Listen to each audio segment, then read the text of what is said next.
Europa, finales del siglo XVIII. Un continente desgarrado por guerras, desigualdad y los primeros vientos de cambio.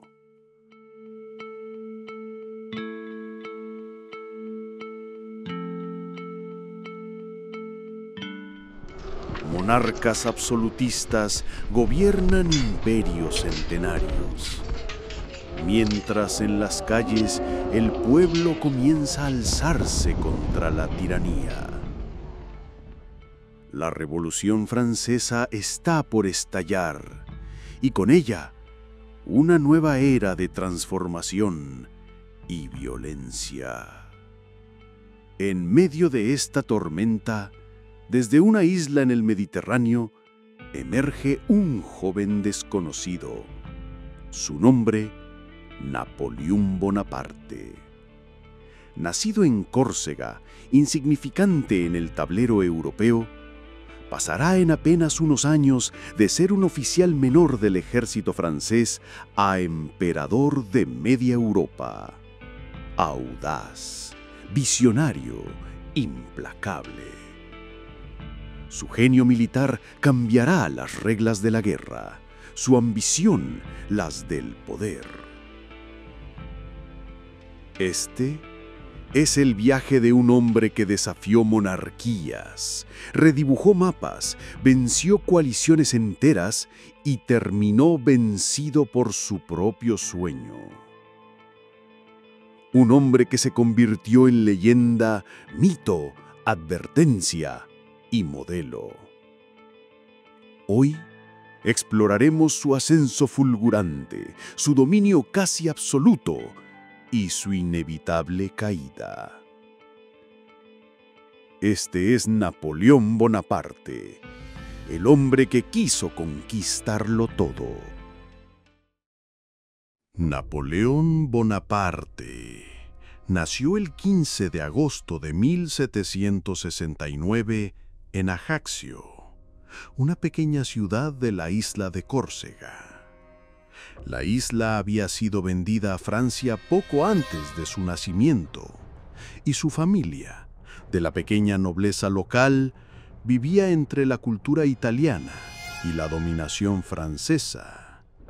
Desde niño, Napoleón se mostró introvertido, orgulloso y extremadamente disciplinado.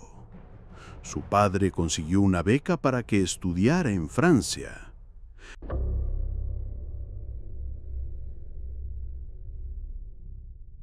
A los 9 años, dejó su hogar para entrar a la escuela militar de Brienne-le-Château y más tarde a la École Militaire en París. Allí aprendió matemáticas, estrategia y artillería, pero también se forjó en la soledad. Era visto como un extranjero por su acento corso y su carácter reservado.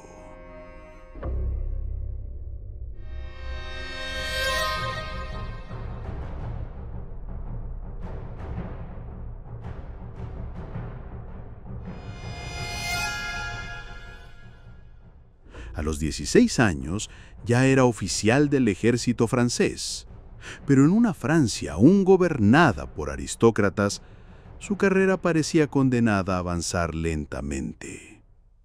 Todo cambió en 1789. La Revolución Francesa estalló, las jerarquías se derrumbaron y los jóvenes ambiciosos encontraron un nuevo espacio para ascender.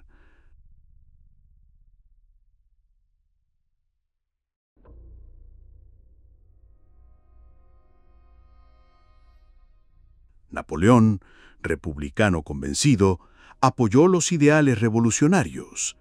Su gran oportunidad llegó en 1793, durante el asedio de Toulon.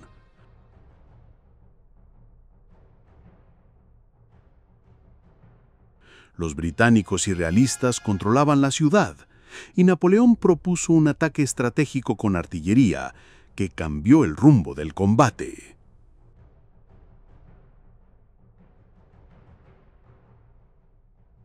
El éxito le valió un ascenso inmediato a general de brigada. Tenía solo 24 años. El joven corso comenzaba a hacerse notar, un estratega brillante, un líder decidido y un hombre que entendía que la política era tan importante que la pólvora.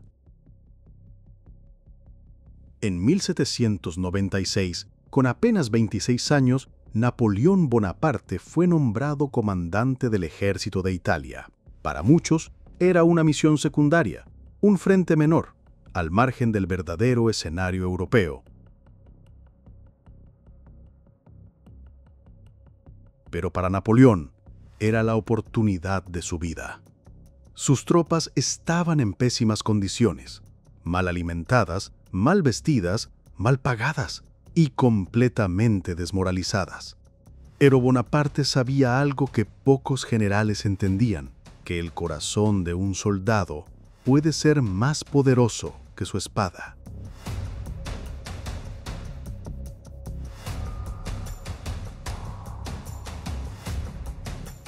Con discursos apasionados, promesas de gloria y botín, comenzó a transformar ese ejército hambriento en una máquina de guerra imparable. Y no tardó en demostrarlo. En una sucesión fulminante de combates, Napoleón aplastó a los ejércitos del Reino de Cerdeña y del Imperio Austriaco. Montenotte, Lodi, Arcole, Rivoli. Batalla tras batalla, victoria tras victoria, el joven general humillaba a enemigos más numerosos y más experimentados.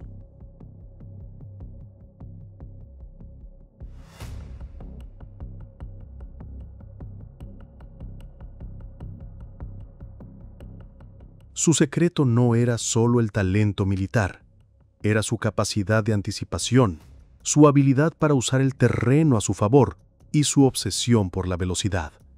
Avanzaba donde otros dudaban, atacaba cuando el enemigo apenas se reorganizaba y cada movimiento suyo parecía parte de un gran diseño invisible. Europa comenzaba a prestar atención.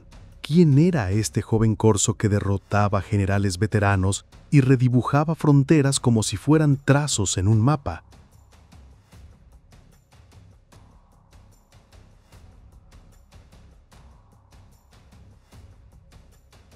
Napoleón no solo vencía, impresionaba y sabía vender sus victorias.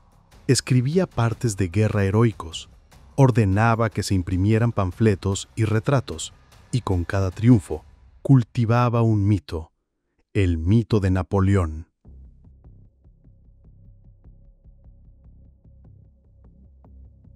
Tras reorganizar el norte de Italia bajo influencia francesa y firmar la paz con Austria, regresó a París en 1797 como un auténtico héroe nacional. Pero Napoleón no era un hombre fácil de contentar, y menos aún de detener. Al año siguiente, en 1798, organizó una nueva campaña, esta vez más ambiciosa, más arriesgada. El objetivo, Egipto.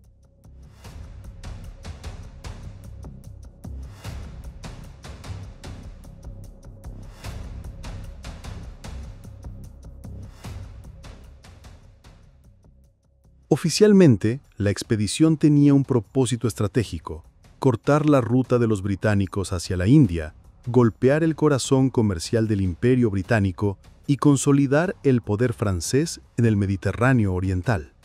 Pero detrás de esa estrategia había una motivación más profunda, más personal. Napoleón quería emular a Alejandro Magno. Quería ser algo más que un general europeo. Quería ser inmortal. Desembarcó en Alejandría, avanzó hacia El Cairo y el 21 de julio de 1798 derrotó a los mamelucos en la Batalla de las Pirámides. Usó una táctica innovadora: los cuadros de infantería, formaciones defensivas compactas capaces de resistir cargas de caballería pesada. Los mamelucos, valientes y feroces, fueron masacrados.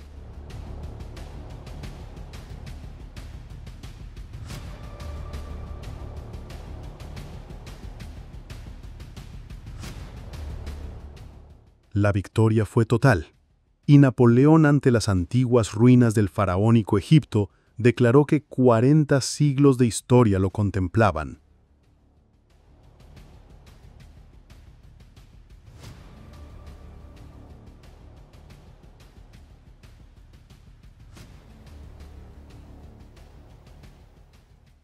Pero el triunfo no duró.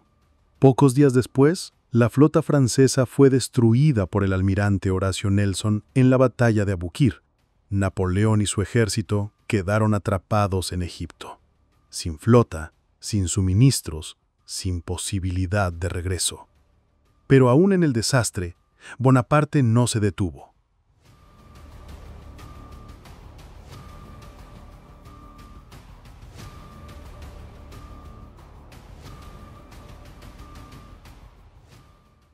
Ordenó crear el Instituto de Egipto, una sociedad científica dedicada a estudiar las antiguas civilizaciones. Protegió templos, organizó misiones arqueológicas y acompañó sus campañas con más de 160 científicos, ingenieros y artistas. El resultado fue uno de los mayores legados de la historia moderna, el nacimiento de la egiptología.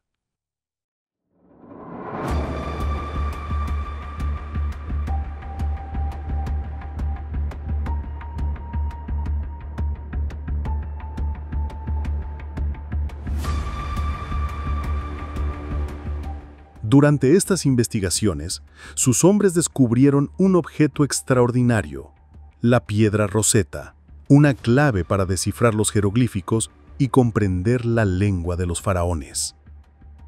Militarmente, la campaña fue un desastre, pero culturalmente fue un hito. Napoleón había demostrado que su genio trascendía el campo de batalla. Era también un arquitecto del conocimiento, un conquistador del pasado.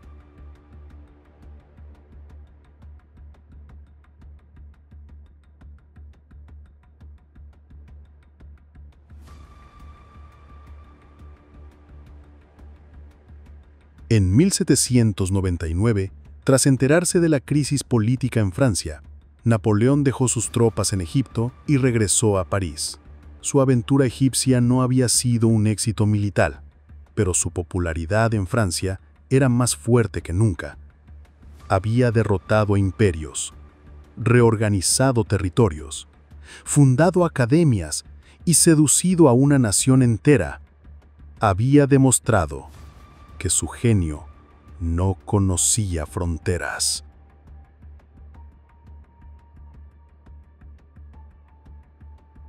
A finales de 1799, Francia estaba agotada. Una década de revolución, de luchas internas, guerras externas, crisis económica e inestabilidad política constante habían dejado al país al borde del colapso. El Directorio, el gobierno establecido tras la Revolución Francesa, era débil, corrupto y profundamente impopular. El pueblo pedía orden, el ejército liderazgo, los políticos soluciones, y todos vieron en Napoleón Bonaparte la figura capaz de traerlo todo.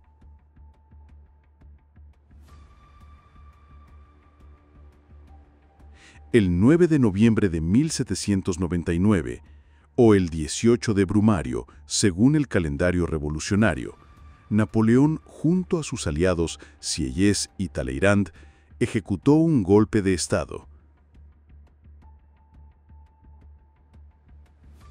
En un movimiento rápido, preciso y casi sin derramamiento de sangre, disolvió el Directorio y estableció un nuevo poder ejecutivo, el consulado.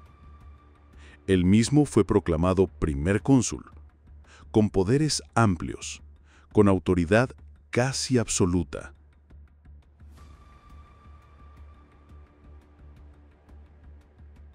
Napoleón ya no era solo un general, era un hombre de Estado, y no uno cualquiera. En los años siguientes, Su gobierno mostró una mezcla singular de autoritarismo férreo y reforma modernizadora. Centralizó la administración pública, reorganizó el sistema fiscal, estableció el Banco de Francia para dar estabilidad monetaria y fundó unos liceos, escuelas secundarias estatales destinadas a formar a la nueva élite republicana. Además, firmó un concordato con la Iglesia Católica, buscando reconciliar al clero con el Estado laico tras años de conflicto y persecución. Pero quizás su obra más duradera, más profunda, fue legal. El Código Civil francés, conocido como el Código Napoleónico, una recopilación clara, ordenada y moderna de las leyes civiles, inspirada en principios de igualdad ante la ley, libertad de propiedad y secularización del Estado. Este código se convirtió en modelo para gran parte de Europa y América Latina, y sigue influyendo, hasta hoy, en numerosos sistemas jurídicos. Napoleón no solo reorganizaba Francia, la moldeaba desde sus cimientos. Y aún así, su ambición no se detuvo ahí. En el año 1804, Napoleón dio un paso más, el paso definitivo. En una fastuosa ceremonia celebrada en la Catedral de Notre-Dame de París, Napoleón se coronó emperador. Sí, él mismo colocó la corona sobre su cabeza. No fue el Papa quien lo hizo. Fue un gesto profundamente simbólico, un mensaje al mundo. Napoleón no recibía el poder de Dios, ni de reyes, ni de linajes ancestrales. Se lo otorgaba a sí mismo. Así, el joven corso, que había sido despreciado por su acento, por sus orígenes humildes, por su apellido extranjero, se convertía en emperador de los franceses, no por derecho divino, sino por su propia voluntad, su propio genio y el respaldo de una nación que lo veía como el artífice del orden y el progreso. El sueño de gloria personal se volvía realidad, y con una corona en su cabeza, Napoleón preparaba el siguiente acto de su historia: la construcción de un imperio.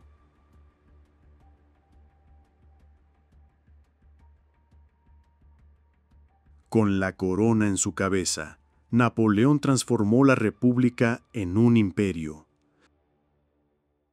Ya no gobernaba en nombre de la revolución, gobernaba en nombre de su propia visión.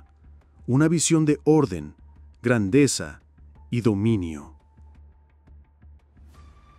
Desde ese trono imperial, lanzó una serie de campañas militares que lo convertirían en algo más que un emperador.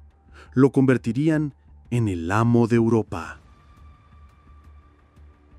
Su genio táctico alcanzó la cima en el año 1805, en una batalla que cambiaría la historia militar para siempre: la batalla de Austerlitz. Frente a él, dos de las potencias más grandes del continente, Austria y Rusia, unidos en una coalición. Más de 85,000 soldados enemigos. Napoleón contaba con solo 70,000. Pero no era la cantidad lo que importaba, era la mente que dirigía el campo.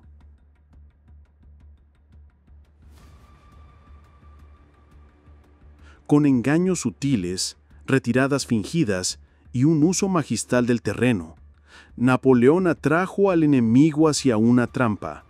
El resultado: una victoria absoluta, obtenida en un solo día.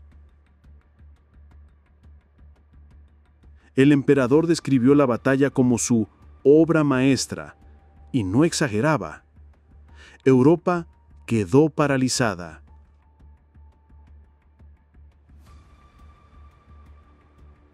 Los emperadores enemigos, Francisco de Austria y Alejandro de Rusia, habían sido derrotados de manera humillante, y en el corazón del continente, un nuevo orden comenzaba a tomar forma. Con cada victoria ganada, el mapa de Europa se reconfiguraba. Napoleón no solo conquistaba, reorganizaba, rediseñaba, reformaba. En Alemania fundó la Confederación del Rin, un conjunto de estados bajo su protección, lo que llevó finalmente a la abolición del Sacro Imperio Romano Germánico, una institución milenaria que desapareció con un decreto. En otras regiones, colocó a sus hermanos, cuñados y generales leales en los tronos conquistados: Holanda, Nápoles, Westfalia, España. Donde antes había príncipes feudales, ahora había códigos civiles modernos, burocracias centralizadas y ejércitos nacionales entrenados al estilo francés. La influencia de Napoleón se extendía más allá de las armas. Su legado era también institucional. Las leyes napoleónicas, la meritocracia, la administración racional del Estado, todo eso reemplazaba estructuras medievales en regiones que jamás habían conocido algo similar. Mientras tanto, en París, la capital del imperio, se vivía una época de esplendor sin igual. Las victorias militares se celebraban con desfiles triunfales, banquetes fastuosos y óperas escritas para glorificar al emperador. Las reformas económicas avanzaban, las obras públicas florecían, las academias, los liceos, los bancos, todo parecía funcionar bajo una maquinaria perfecta diseñada desde el despacho imperial. Y en el centro de todo, Napoleón.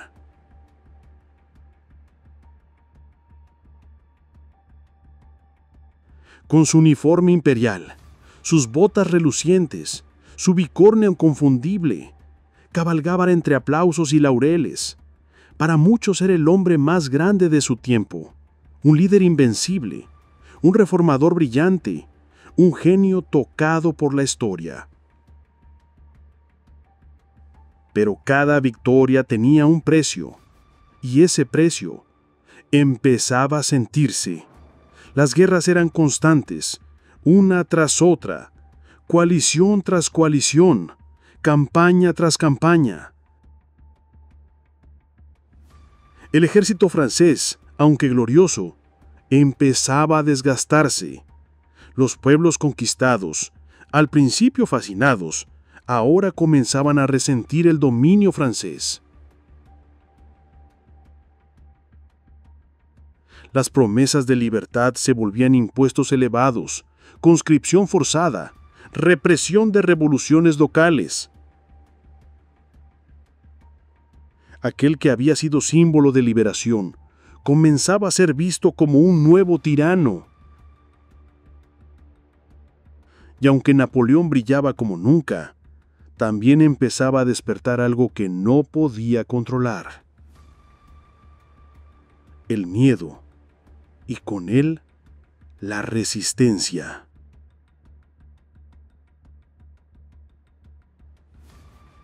El imperio de Napoleón seguía expandiéndose. Desde Lisboa hasta Varsovia, desde Copenhague hasta Roma, las águilas imperiales ondeaban sobre una Europa rediseñada. Pero ese crecimiento tenía un costo que pronto se volvería insostenible. Porque con cada nuevo territorio conquistado, también crecía la resistencia. Inglaterra, Rusia, Prusia, Austria, viejos enemigos, rivales históricos, potencias orgullosas, volvieron a unirse en coaliciones sucesivas para detener el avance napoleónico. Era el comienzo de una serie de guerras que durarían más de una década y que terminarían por marcar el destino de todo el continente.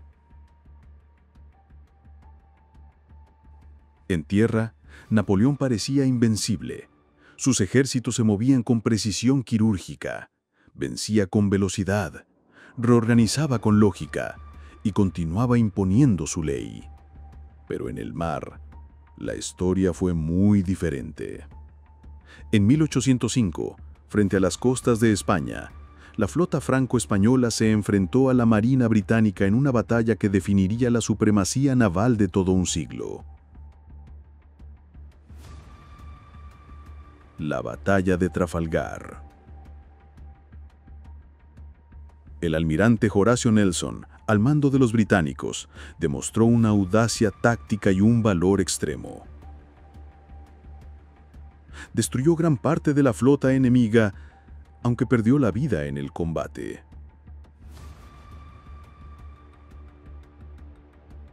Su muerte se convirtió en leyenda, y su victoria en un hecho irreversible.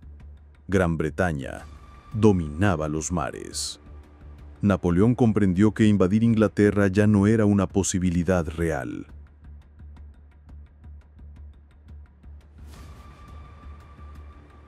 El Canal de la Mancha se volvía una barrera infranqueable.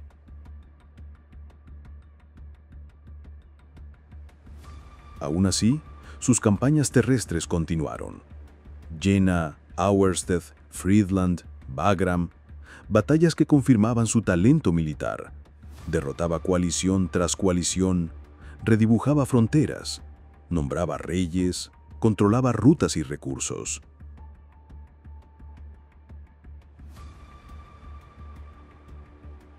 Pero algo empezaba a cambiar. Los frentes eran cada vez más amplios, desde la península ibérica hasta Polonia, desde Dinamarca hasta los Balcanes. Las guerras se volvían más costosas. Más hombres, más armas, más dinero. Y con ello más tensión interna. La política del bloqueo continental, diseñada por Napoleón para asfixiar la economía británica, prohibía a los países europeos comerciar con Inglaterra. Pero la medida, lejos de debilitar a los británicos, terminó por dañar a los propios aliados de Francia. Las economías locales sufrían, el contrabando aumentaba, el resentimiento crecía. En España estalló una guerra brutal, guerrillas, traiciones, intervención británica. En Alemania surgían movimientos nacionalistas. En Italia el entusiasmo revolucionario se volvía desilusión. La imagen de Napoleón, que antes era la de un libertador, comenzaba a ser la de un ocupante. Y entonces llegó 1813.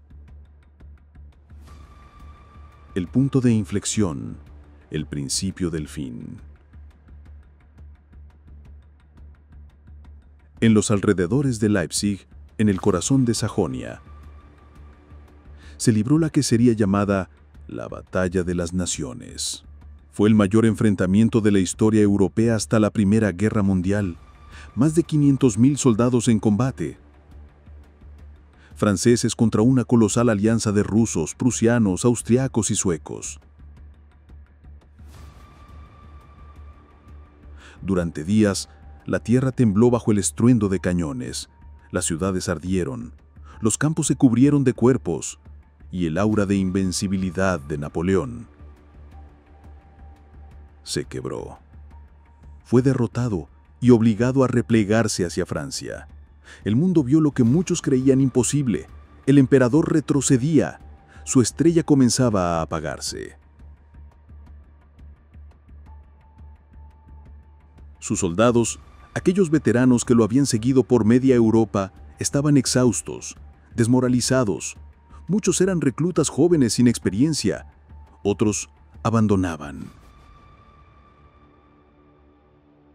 Su imagen, antes gloriosa, comenzaba a erosionarse, y los pueblos ocupados, cansados del yugo imperial, comenzaron a alzarse. Las revueltas internas, las resistencias populares, los viejos reinos que volvían a reclamar su lugar. La victoria al costo humano y político. El hombre que había transformado Europa con su genio, ahora era perseguido por las consecuencias de su ambición. El final ya no parecía una posibilidad remota. El final se acercaba. 1812. Napoleón Bonaparte decide emprender su campaña más ambiciosa y también la más desastrosa.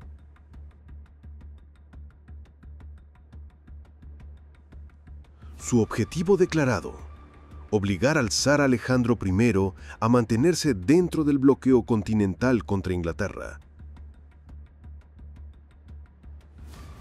Pero más allá de las razones geopolíticas, había una necesidad más profunda: reafirmar su autoridad absoluta en Europa. Algunos reyes empezaban a dudar, algunos aliados a flaquear. Napoleón quería dejar un mensaje claro: nadie, ni siquiera el Imperio ruso, podía desafiar su voluntad. Y para eso, reunió un ejército, el más grande jamás visto en Europa. Más de 600.000 hombres, de todas las naciones bajo su control: franceses, alemanes, italianos, polacos, españoles, belgas. Una marea humana organizada para aplastar toda resistencia. El llamado Gran Ejército, en junio, cruzó el río Niemen, marcando el inicio de la invasión. Napoleón estaba confiado. Creía que en pocas semanas podría tomar Moscú, forzar una negociación y volver a París en gloria. Pero Rusia no iba a jugar con sus reglas. En lugar de enfrentar al invasor directamente, el ejército ruso aplicó una estrategia lenta y brutal: la táctica de tierra quemada. Cada ciudad abandonada era incendiada, cada puente destruido, cada granero vaciado. No dejaban nada que pudiera alimentar o abrigar al enemigo. El gran ejército avanzaba, pero cada paso los alejaba más de sus bases. Las líneas de suministro se alargaban, la moral se deterioraba. El calor sofocante del verano, las enfermedades, el hambre, la desorganización y las pequeñas escaramuzas rusas, todo conspiraba contra ellos. Aún así, Napoleón seguía avanzando. Finalmente, en septiembre, tras meses de penurias, llegó a la ciudad más simbólica de Rusia, Moscú. Pero lo que encontró ahí no fue la gloria ni la rendición, fue el vacío. La ciudad estaba desierta y en llamas. Los rusos la habían evacuado y prendido fuego. Una ciudad muerta ofrecida como trampa. Napoleón esperaba que desde Moscú el zar pidiera la paz. Esperó días, esperó semanas, pero la respuesta nunca llegó. Y entonces llegó el invierno ruso. Uno de los más crudos que se recuerdan. Sin víveres, sin refugio, con soldados ya debilitados por meses de campaña, la retirada fue la única opción. Pero esa retirada fue una pesadilla.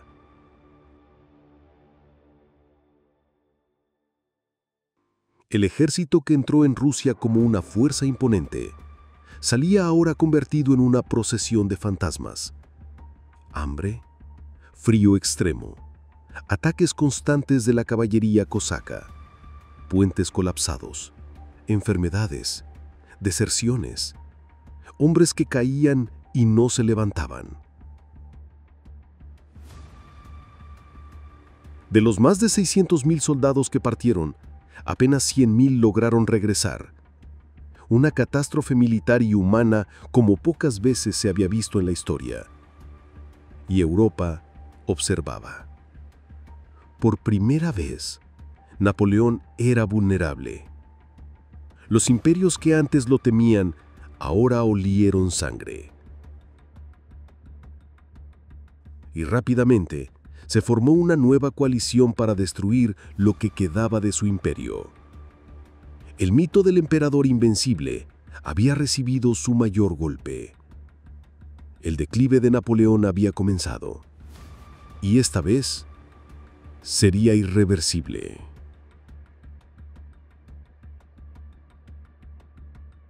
Tras la debacle en Rusia, Europa ya no temía a Napoleón.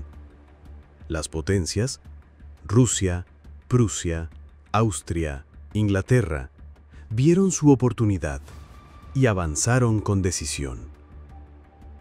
Napoleón intentó resistir, organizó nuevas campañas, motivó a sus tropas, peleó con el genio que lo había llevado tan lejos. Pero el desgaste era demasiado. Demasiados frentes, demasiadas pérdidas. En 1814, tras años de guerra incesante, las tropas aliadas entraron en París. Y Napoleón, por primera vez, se vio obligado a abdicar. El emperador de Europa era ahora un prisionero. Fue enviado al exilio, a una pequeña isla del Mediterráneo, Elba. Allí se le permitió gobernar en miniatura, con un pequeño séquito, un palacio modesto y el recuerdo de la gloria. Parecía el final, pero Napoleón no era hombre de finales. No podía aceptar la idea de desaparecer en la historia como un derrotado más. No mientras aún tuviera seguidores, no mientras el pueblo francés aún lo recordara. Y entonces, en 1815, tras menos de un año en Elba, escapó. Desembarcó en la costa sur de Francia. Avanzó hacia París. Las tropas enviadas para detenerlo no lo enfrentaron, se unieron a él. Los campesinos lo vitorearon. Los oficiales lo saludaron. El pueblo, una vez más, se rindió a su carisma. En pocos días, sin disparar un solo cañón, Napoleón retomó el poder. Así comenzó el breve y épico episodio de los 100 días. Pero Europa, horrorizada ante su regreso, no iba a permitir una segunda oportunidad. Se formó una nueva coalición y rápidamente movilizaron ejércitos para aplastar de forma definitiva al emperador rebelde. El choque final ocurrió el 18 de junio de 1815, en los campos de Bélgica, Waterloo. Ahí, las tropas francesas enfrentaron a una alianza comandada por el duque de Wellington, con el apoyo del ejército prusiano de Blücher. Fue una batalla feroz, decisiva y desastrosa para Napoleón. Derrotado, ya no hubo retorno. Esta vez no habría Elba, no habría segunda oportunidad. Napoleón fue capturado y enviado al más remoto de los exilios, la isla de Santa Helena, en el Atlántico Sur. Lejos de Europa, lejos de Francia, lejos de todo. Allí pasó sus últimos años, vigilado, aislado, enfermo. Escribió sus memorias, reflexionó sobre su vida, intentó justificar sus actos, moldear su propia leyenda.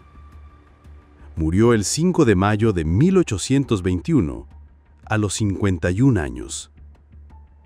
Su tumba en ese entonces no decía su nombre, solo una frase: aquí yace. Pero la historia no lo olvidó, porque Napoleón nunca desapareció del todo. Su legado perdura en los códigos legales, en los sistemas educativos, en la organización del Estado moderno. Fue un dictador, sí, pero también un reformador, un conquistador y un constructor. Su figura inspira y divide. Su historia fascina y advierte. Y su sombra, 2 siglos después, aún se proyecta sobre Europa. Napoleón Bonaparte fue muchas cosas. Un joven corso marginado, un brillante general, un emperador absoluto, un reformador profundo, un tirano temido. Fue el hombre que nació en los márgenes de un imperio y terminó moldeando el continente europeo con su ambición desbordante. En apenas 2 décadas, derribó tronos centenarios, erigió nuevas naciones, dictó leyes que aún hoy sobreviven, impulsó reformas sociales y educativas, pero también provocó guerras que cobraron millones de vidas. Su genio fue indiscutible, su ambición ilimitada. Era estratega, orador, administrador, capaz de inspirar a hombres hasta la muerte y de gobernar con eficiencia casi matemática. Pero también era impaciente, autoritario, implacable, capaz de destruir lo que no podía controlar. Hoy, su figura sigue viva, en libros, en estatuas, en películas, en escuelas, en discursos. Algunos lo veneran como símbolo de grandeza nacional, de genio militar, de orden frente al caos. Y otros lo condenan como déspota, como invasor, como el hombre que convirtió Europa en un campo de batalla. Y ambos tienen razón. Porque Napoleón fue más que un hombre. Fue una época, un punto de inflexión, un espejo de la modernidad, un recordatorio eterno del poder que puede concentrarse en una sola voluntad y de las consecuencias, profundas y duraderas, de dejarla crecer sin límites. Su sombra no pertenece solo al pasado. Aún se proyecta sobre Europa, sobre el mundo, sobre nosotros. Gracias por acompañarnos en este viaje a través de la vida de Napoleón Bonaparte, un hombre que cambió el rumbo de la historia y cuyo legado sigue dando forma al presente.